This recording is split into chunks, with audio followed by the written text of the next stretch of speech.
Love can buy. We're here today on the PhazeCast talking about The At Last of night. Us Episode 3. Oh, this is the Last of Us which- channel now. You know what? I'm happy about that for the time being because it has been such a joy, such a pleasure to watch this show. Whoo, it's so goddamn good. I feel like shows come and go, you know. We've talked about shows on here before. Several shows. And we've finished many shows and discussed them at the end, but few have held our gaze and our attention the way that this one has so far. This is better than Obi-Wan. It's better than Obi-Wan, absolutely. Better than Obi-Wan. Listen, episode 3 of The Last of Us is what we're discussing tonight, which I would say, and I'll see what you think about this. I would say is probably one of the best hours of television I've ever seen in my entire life. I absolutely agree with you. That's the fact that was just an hour. Yeah. Right? Like they told that whole ass story. Yeah. Boom. I guess it was an hour 15, boy. but fucking whatever. Who cares? But the part that was film. Yeah. That was film. That was cinema. That was theater. That was storytelling. That was goddamn. Fuck, sorry, go on. Let's keep going. I have to the center of this episode obviously is the relationship between Bill and Frank, who appear in the game briefly. Well, Frank is not alive in the game. No. You read some notes about him and you find him. Committed suicide. Ooh. Gonna have to say unalive for the TikTokers. No, it's suicide. I don't fucking give a shit. The interesting thing about the way that they handled this, to me, one of the more interesting aspects of it, although there are many, because holy shit, it was so good, is that in the game, right, your interaction with Bill is dependent a lot on gameplay. You have to dodge his traps. You have to clear out the infected in his camp. In a movie setting, in a television setting, you have to say, okay, what do we fill that time with? Do we fill it with sort of cheap action scene, or do we fill it with the most soul-crushing love story that you've ever seen in your entire life? I think that will make you weep like a baby. I think one of the best aspects of The Last of Us in the games, and they do it here, is the ability to take a step back from the hard shit, right? They do it all the time throughout the games. Noticeable moments for me are like seeing the giraffe in the first one, and like, you know, anytime Ellie decides to just pull out her book and just start telling stupid jokes. Yeah. Like they find the moments to take a breath and also remind you that even though the world is horrible and horrifying, not just because of, you know, the infected, but because the people themselves are turning on each other, which we do see in this episode. We get to see some raiders and some people just straight just doing mean shit to other people because they feel they have to. There's always time to find like that breath of humanity, that piece of like, hey, you still like the whole human existence is more than just survival. And this episode took that idea and said, let's send it to the moon. not run the field. No sports term is good enough for this shit. They fucking didn't grab a golden brass ring. No. They fucking put this shit in a rocket ship, Ellie, and sent it to the goddamn moon.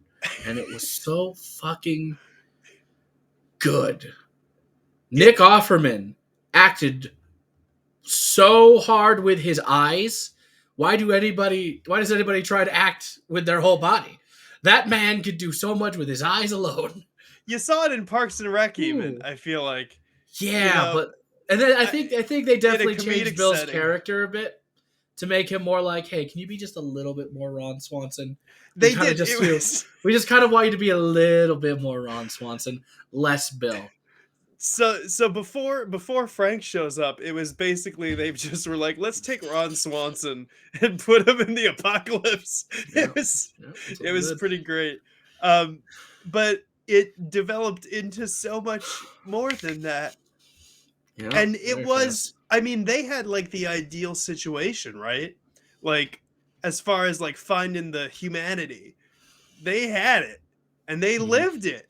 And you got Yeah, to watch it, and yeah. I don't know why they took me there. Ah, It was like exhausting. like Frank and Bill's fight over like just doing like making the home look nicer Yeah. over shit, and it was just like let me love it the way I want to love it, and I'm like, I okay. Although if I felt for Bill when he was like, I've been talking to this woman on the radio. Who? What do you mean? We're in an apocalypse situation. Hold the fuck on. We can't just do But this. it worked out. It The was dinner between it was Ellie just it was just Joel not and Ellie, Tess without dirt Tess. on Yeah. their faces. You could tell they were younger because they didn't have dirt on their faces yet. You know, it Mm-hmm. was a so that they introduce Frank in that episode, and he lets him into his house, and they have some wine. Which, by the way, if I were Frank and I was just wandering around with 10 people and they all fucking died in front of me, and then somebody offered me some nice ass, I was That's like, a damn, that that would was be a very good rabbit dish, by the way. yeah, That's a complex dish. yeah. Holy fuck! He paired it like what the fuck is this shit? I Oh, just feel like that would be a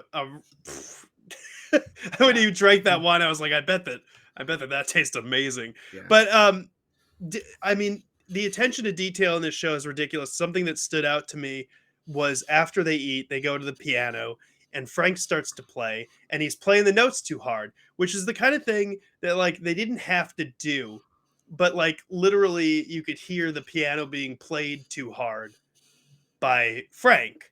Like he Mhm. was really digging into it, and then Bill gets on and is playing at the right amount of pressure. I think that's not the point of that. I think the point of that was to be like, this is Frank.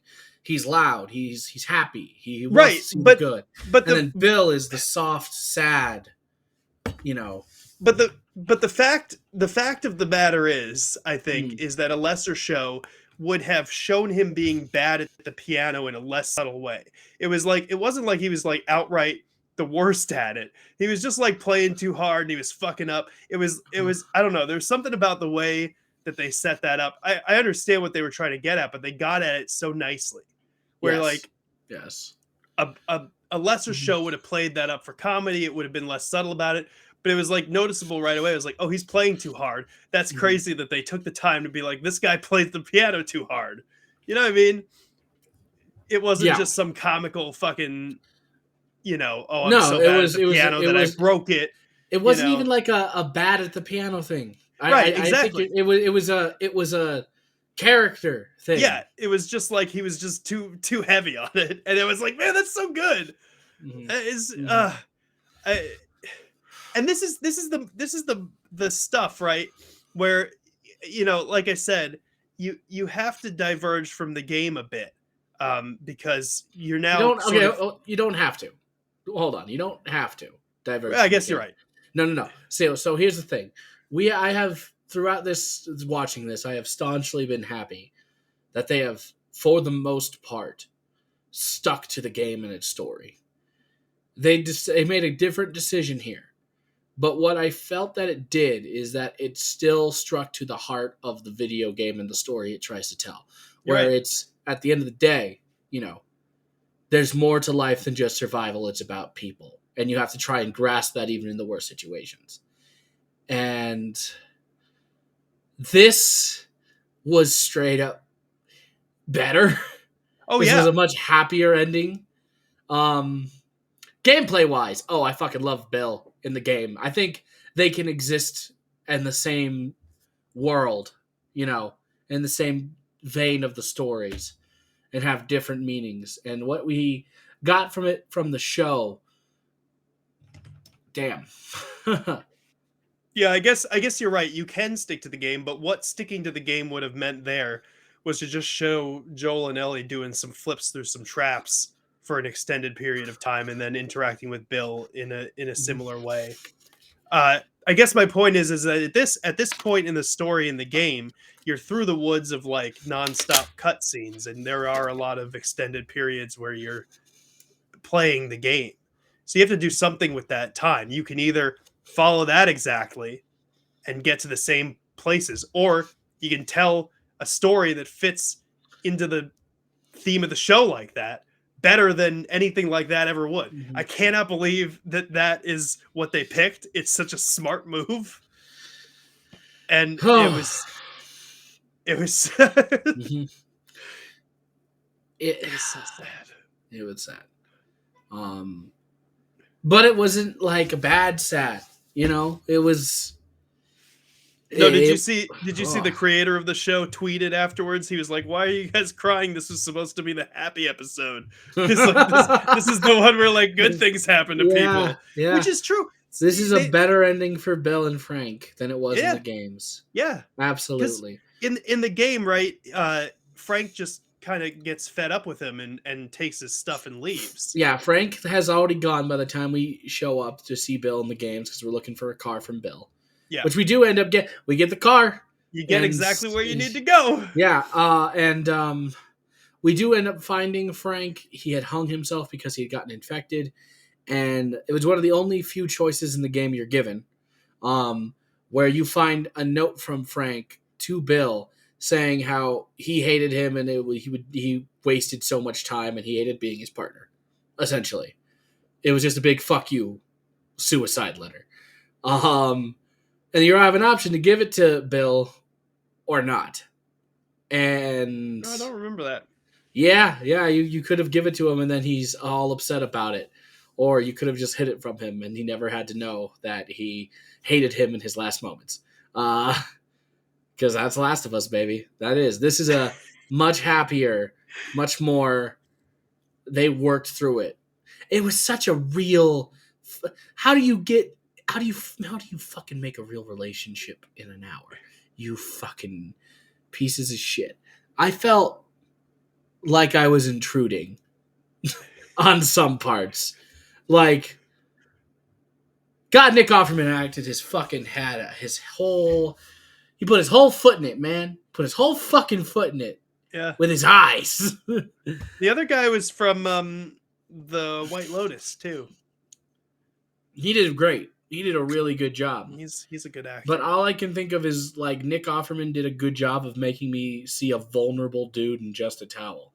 And I'm like, I did not expect Nick Offerman to look vulnerable. But there he is. Vulnerable, shy, hurting. And I'm just like... It's his eyes, you're right. God damn. That man. And then the dinner scene where he's just, like, got a gun the entire fucking time pointed at Joel. It's good, dude. It's really good. I was very happy with this. I can't think of another episode of television that would come to mind immediately that would rival that. There's probably something in Breaking Bad if I thought about it hard enough. Mm-hmm. And honestly, what it does too is it reaffirms for Joel the need to take care of someone important. From that letter, you know what? That Bill that's a good point. That Bill is like, and he said, "Hey, you got to make it Tess," and he not knowing that Tess is dead. So that's why Ellie stops reading the letter. He looks at it and he has a moment outside. And that's when his walls kind of break down a little. They were starting to break down a little throughout the beginning of the episode because he's like, we should cut through the forest. I don't want you to see the shit coming up ahead. Because he still wants to protect the kid, right? Right. And after that, it sparks that conversation from the games where like, here are the 3 rules to listen to me if you want to go with me because we're going to do this. Except instead of the connotation of Tess's death and him just being like, we're going to get through this to do this, it was, I read this letter. I don't have Tess to care about, but there's still a kid, and I got to do something about it. And that's when he comes into the building, their home, and like gives her the 3 rules. It was such a good way to bring that in and make me add a fucking Lisa Ronstadt song into my fucking playlist. Linda. It's Linda. Linda. I'm sorry, Eric. You say you're a fan of Bjork, but you don't even fucking name half of her shit. So get the fuck out of here. I like Bjork. Bjork. No, you don't. We've had this discussion. Oh, you like Bjork? Name 3. Oh You yeah, did know, you know Bjork came out with an album this year? Oh, no, I when I didn't. said I liked Bjork, I said I liked older Bjork. I'm like, shut the fuck up, you stupid piece of shit. I don't listen to Linda Ronstadt. I listened Sorry. to that song on the way home on the drive to work this morning, which by the way was super cold and icy, and I just had my cup of coffee, and as I see the sun glaring off of the snowy mountains, it was nice. Oh yeah, it snows Nice. there, huh? That's weird. Yeah, it was negative 10 degrees this morning. Holy shit! Yeah, bro. Oh my god, Yeah, bro. fuck that, dude. No. No. Dude, I'm in a sweater out here. It's like 50 degrees. I can't stand Dude, it. I can't wear a sweater out there in 50 degrees. I brought a sweater for when I went home for Christmas, right? Yeah. And I had put it on because I'm like, oh, it looks like kind of a nice sweater.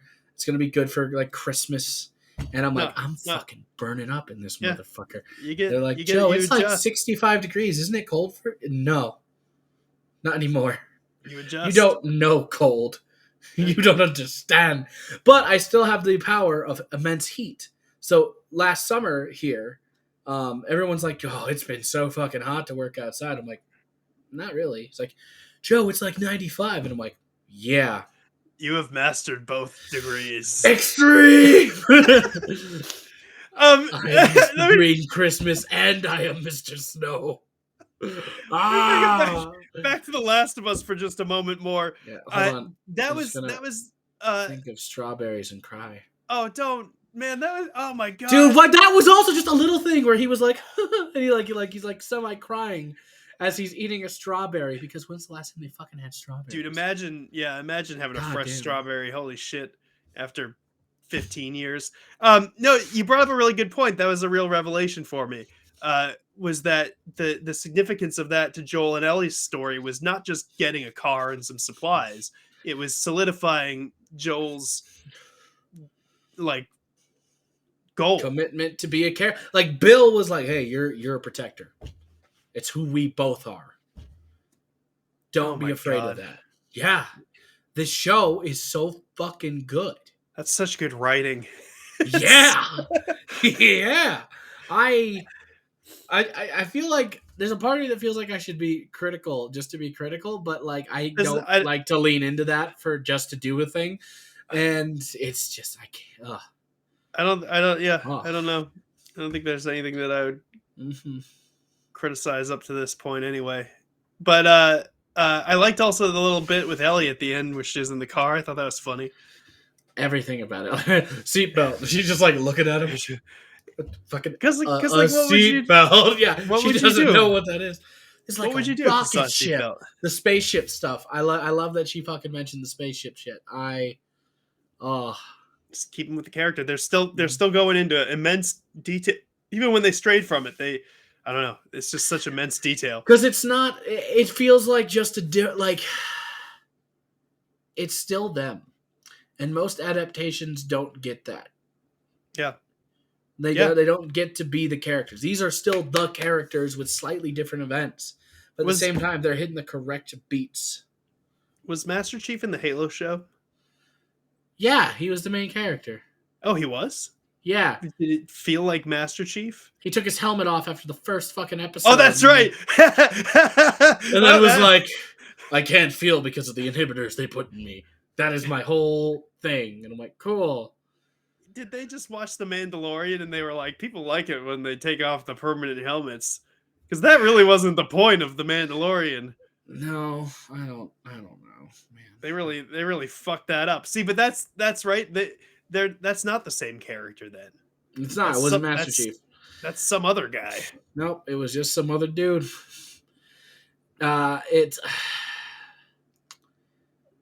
And that's the thing, like, these characters are established, and when you mess with them, and you just kind of put a different person in their skin, it's not the same. You're right, that's what makes people angry. That's why the Sonic movies have worked. Because that's Sonic! That's Sonic. Tails! And that's Himbo Knuckles, bro. I like Knuckles. Me some dumb Knuckles who keeps falling for Robotnik shit. That's my favorite part of this character. Idris Elba was the right choice for that.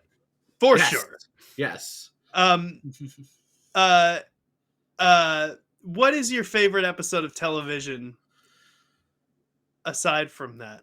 Oh, Eric, it's come full circle, you see. You know my love. What is my favorite television show of all time? You know this. I've talked about it many times before.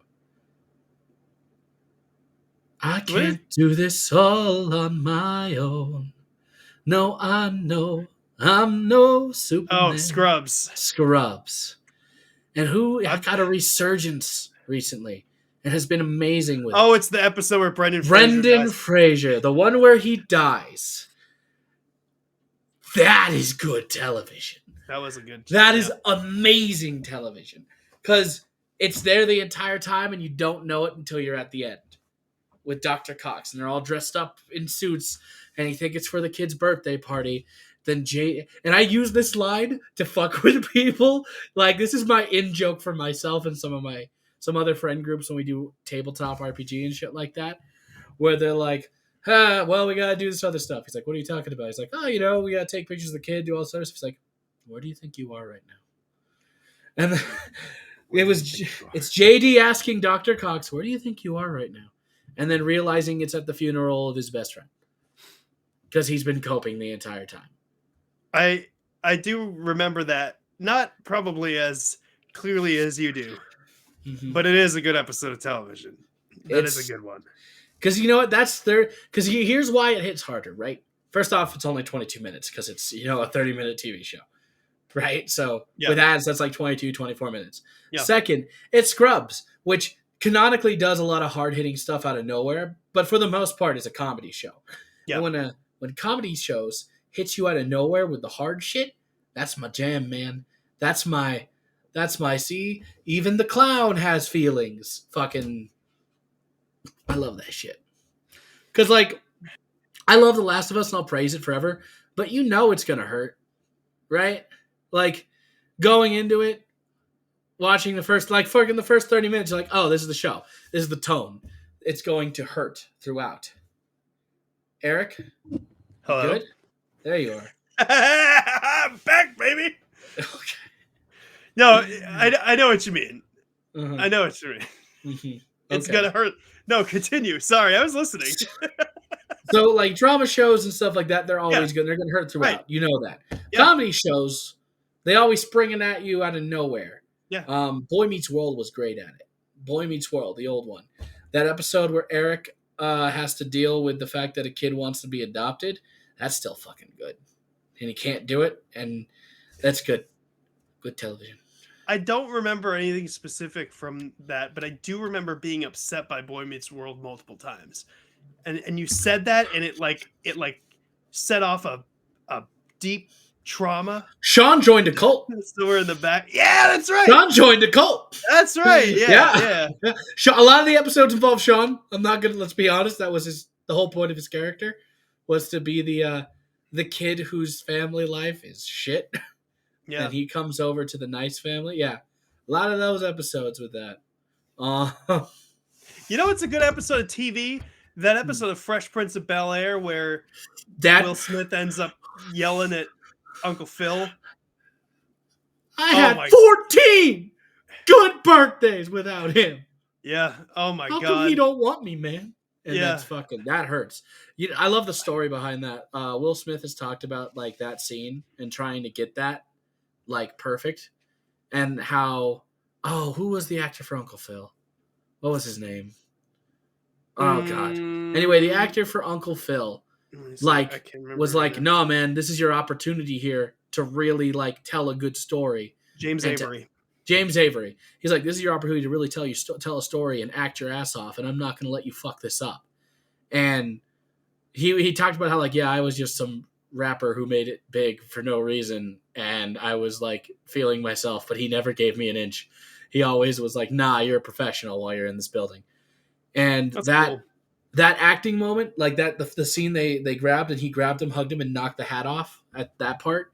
He pulled him in, and he told he said in several interviews that he said, and then Avery pulled me in. He said, "That's fucking acting," as he held me, and I was crying, and that was the validation I needed. And I'm like, God damn, that's That's It good. was good. Ah, You acting know is it's tough, y'all. Acting is tough. I love acting it. acting is tough if you're trying to be sad. Uh, uh, it's an episode of television that I like that isn't sad. What? Is the episode of Futurama where Fry finds out he's his own grandfather. Are we really comparing The Last of Us and the Scrubs episode? I think that is a great episode of television. I No, think it it's is. one of It the is. best of Futurama. It doesn't have to be heart wrenching to be You're, good TV. you're right. You're right. It doesn't. That's fair. I apologize for trying to put it in that box. Yeah, it's a different thing, but it's good. No, yeah, for sure. For sure. I apologize. It doesn't have Will Smith acting his balls off, but it does have a guy who becomes his own grandfather. That's yeah. The Futurama series really played a lot with just somehow long form storytelling without meaning to. True. Like the three movies that came out after it was canceled and then before it got reignited again, where there was that dude who was bald that ended up being just a future Fry. Oh, is that so? Oh, Is you that don't, so? do you not remember that? I didn't follow the reboot as closely as I did the original. No, it was the three movies that came out after it had got canceled. They came out with like three movies. And was that revealed in one of the movies? Yes. Which one was it? I think it was overall there were a bunch of tentacles were touching all the people. The beast with a billion backs? The beast with a billion backs, yeah. So there was that dude who was bald and had a weird voice and started dating Leela. That was just Fry from the future. It was? Yeah. They revealed that then in the reboot, or did they reveal that in They revealed it in the movie. They did? Oh, I don't remember that at fucking all. Either way, they would do these, once again, comedy doing out of nowhere emotional stuff. Futurama was good at that. Oh, you wanna yeah, well, Jurassic Park, I'll tell you what. Don't bring that up. I've already started hurting about strawberries. Don't bring up dogs. Fucking bark, man. I'll tell you what, this is gonna piss you off. You know how I was like, well, why you gotta do that? Go on. You know how I was like, well, I like a certain Bjork, like, certain era, Sugar Cubes, early solo stuff. I didn't follow the reboot of Futurama very closely, but I'll tell you what I did do. I've seen the original run of Futurama at least 10 times each episode, so and then I've watched them with the commentary at least twice, each of them twice. I love Futurama, but only certain Futurama. But you don't.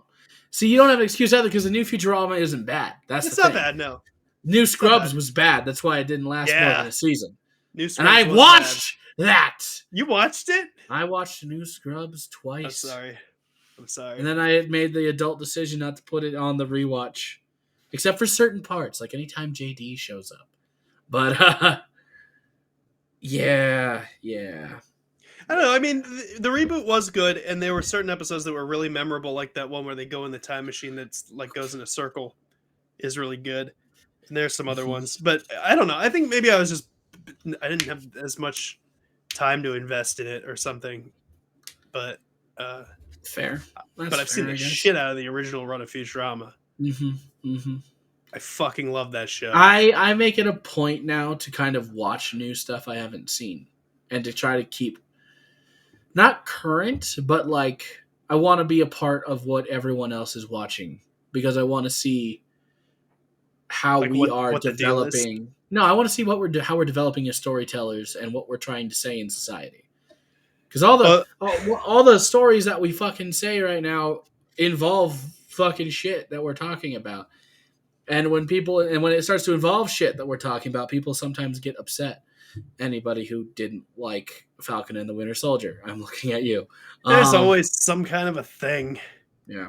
People get pissed about. I am kind of afraid that this beautiful episode of television, this amazing piece of cinema and great piece of storytelling is going to get some shit through it. Don't go read the 1-star reviews on IMDb, dude. Because what? They're all like, they made this stupid, blah, blah, blah, blah. I did see a lot of comments that are like, God, Ellie's unbearable. She wasn't like this in the games. I'm like, that's exactly what she was like. This is a kid. I A common thing I see in general, and I also think you are a part of this, is that people are like, why do people make kids so annoying? I'm like, no, those are kids. No, listen, Those that are is fucking one kids. situation. You're still You're wrong. mad. You're You're still wrong. mad that I You're dislike. wrong. Did you even watch Guillermo del Toro's Pinocchio? Pinocchio? Pinocchio! Did you even watch it? Pinocchio! Did you even watch it? Yeah. You sit through that. Guess what? He's just a kid. He annoyed me. He's a kid. That's what kids do. I like many kids in movies. I'll name several right Yeah, now. but a lot of kids in movies don't act like kids. I'll name several that do act like kids. Ready? Go. The I'm ready, motherfucker. I was thinking the kid in The Sixth Sense, but he doesn't act like a kid at all. He doesn't act like a kid at all. He's a weird little dude. Yeah, no, not a kid. Not a real depiction. What about like the kids in Stand By Me? They act like kids. They're not annoying. I mean, I guess some of them are, but they're supposed to be. They're very annoying. Some of them, but they act like kids. They're not like super annoying. The Goonies, those guys act. They act like kids, huh? Well, no, not really. Acted like kids. You know, Mouthster acted like a kid as he was flirting with that like 16-year-old. Right? Yeah, exactly. The Goonies was one of those things where that I watched. KQ Kwan really acted like a kid when he was making all those inventions. Hacking. The Goonies was one of those things that I watched when I was like the age of those kids, and I was like, where the fuck is this happening? Where is this? Where are these kids that are swearing like this and fucking causing all this trouble? There are kids who swear like that. You just don't do it in front of your fucking... Anyway. I know. You have yet to give me a good list of kids. You gave me one example. The other thing that I watched recently was American Pie. Oh, so you're going to skip beyond it. And, okay. And where was that happening, Joe? I was watching American Pie, and I was like, the problem with this kind of movie... He knows it. The problem with this kind of movie is that when you're an actual outcast in school, you don't even know where the party is fucking happening. You don't accidentally show up at the party and then like hit on people. They don't even tell you where it is. Mm-hmm. And I was like, I don't think that this is realistic. It does happen in a smaller town though, so maybe that's why I wasn't invited. Do you agree with me or no? Let me look up a list of kids. You gotta look up a list of... We don't have time for you to look up a list of kids. Yeah, you're right. We're fucking running over anyway. Sounds like you're wrong. I feel like I want to do a movie where the outcast kids talk about that shit and then they just play Mario Party instead. Because that was my experience. Yeah, I didn't like Donnie Darko either, bro. It wasn't that good. Anyway. No, they have a party in Donnie Darko. I would have never set up that party in the first place. Just saying.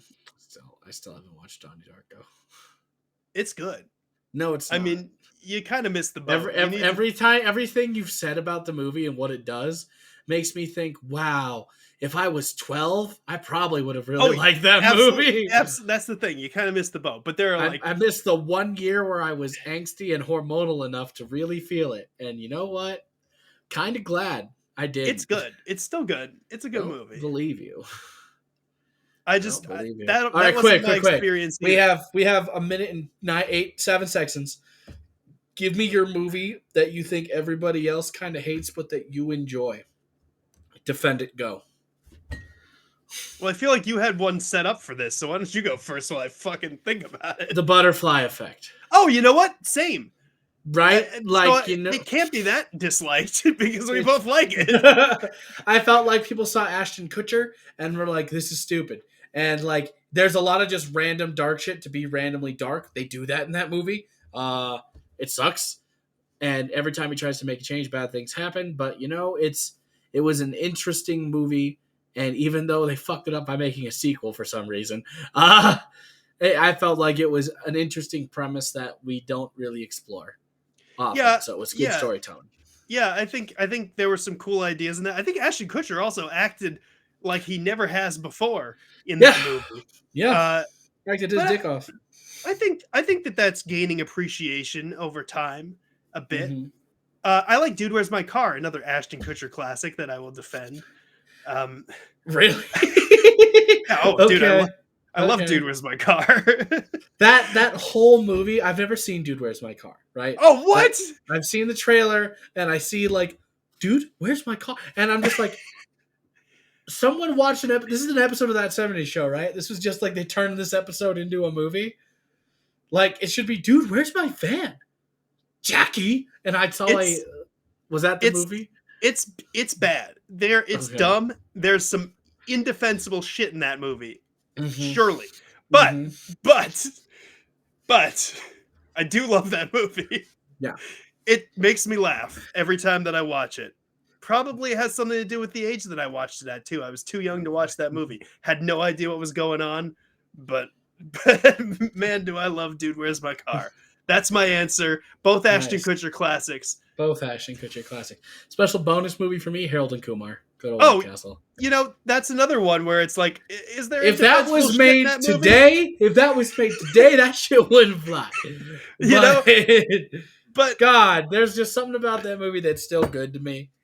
all think three of it's those that- movies. I think it's that ending scene in the first one when they finally get to it, right?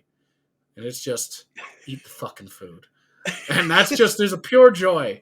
And after working so hard and going through so much shit that eating food brings, I'm fat. Anyway, thank you everybody for spending Hey. some of your time with us. No, you're Bye, not. everybody. Yeah, I am. Bye, everybody. All three Harold and Kumars are pretty all right. They all have Neil shit in them where Patrick you're Harris. like, whoa, boy, don't say that. But they also have other shit that makes me laugh.